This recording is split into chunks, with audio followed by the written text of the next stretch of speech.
Kalau kita lihat dari sisi mitigasi sendiri ini Pak Ferdian, kesiapan mitigasi risiko bank untuk mengantisipasi kondisi PKPU atau pilot debitur di masa pandemi sendiri seperti apa?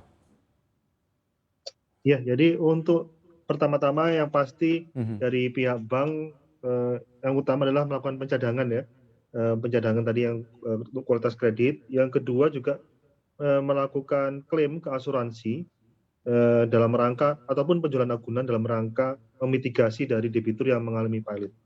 Jadi Mhm. secara overall, teknisnya jadi ada 3 hal yang kami lakukan, tadi melakukan pencadangannya untuk mitigasi yang jangka menengah, untuk yang jangka pendeknya kita lebih fokus ke klaim asuransi maupun penjualan lelang dari agunan dari debitur. Baik, saya beralih dulu ke Pak David, ini masih berbicara terkait dengan fase restrukturisasi kredit bank jelang akhir 2021, ini proyeksinya seperti apa Pak David? Ini seiring dengan perbaikan mobilitas ya Mas Daniel dan juga Mhm. pemulihan pertumbuhan kuartal 3 sedikit lebih rendah dari kuartal 2 ya, kita hanya 3,5% di kuartal 3, tapi di kuartal 4 saya yakin ini bisa lebih kuat lagi seiring dengan perbaikan mobilitas dan juga perbaikan confidence masyarakat ya dalam berbelanja dan juga investasi. Kalau kita lihat di angka LAR-nya memang masih relatif tinggi ya, kalau data terakhir ini masih di 22,9%. NPL juga secara nasional masih relatif tinggi, ini angka di bulan Juli ya 3,35%. Tapi saya perhatikan mulai Agustus, mulai Juli sebenarnya pertumbuhan kredit sudah positif.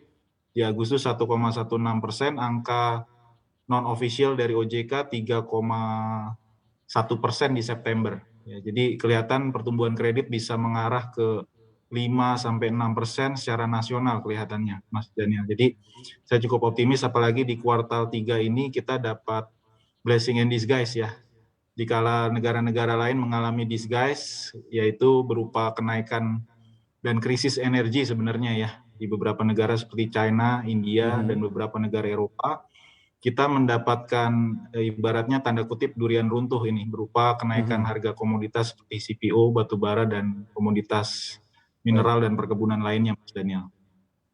Baik, tapi Pak David, apabila melihat data yang juga sudah dipaparkan oleh Pak Ferdian sebelumnya, ini kan di tengah kondisi NPL yang ada pemulihan dan juga perbaikan, ternyata juga ada beberapa kredit korporasi begitu yang mengajukan kepailitan. Nah, ini melihat kondisi yang berjalan seperti saat ini, strategi dan langkah apa sebenarnya yang benar-benar bisa dilakukan oleh korporasi-korporasi ini di tengah kondisi pandemi COVID-19 ini?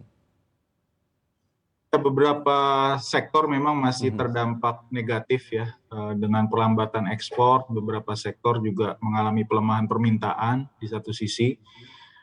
Selain itu juga pembatasan mobilitas ya akan mempengaruhi juga beberapa sektor, tapi beberapa sektor lain kita lihat tumbuhnya bahkan sangat signifikan ya. Jadi memang perusahaan-perusahaan ini memang perlu melakukan, ya ini tergantung juga skala dan juga eh, tingkat leverage dari masing-masing perusahaan tersebut ya Mas Daniel ya. Jadi memang perlu ada masa konsolidasi kelihatannya saat-saat ini ya. Jadi mereka mungkin akan melakukan berbagai upaya internal untuk mempengaruhi untuk memperbaiki kondisi internal keuangan perusahaan mereka di satu sisi. Di sisi lain juga mungkin mereka juga Mhm. ya kalau mereka ada leverage mungkin juga harus melakukan negosiasi-negosiasi juga dengan kreditur mereka Jangan ya. lupa untuk install aplikasi CNBC Indonesia di App Store dan juga di Play Store untuk terus mengikuti informasi dan berita terkini terkait ekonomi dan juga bisnis.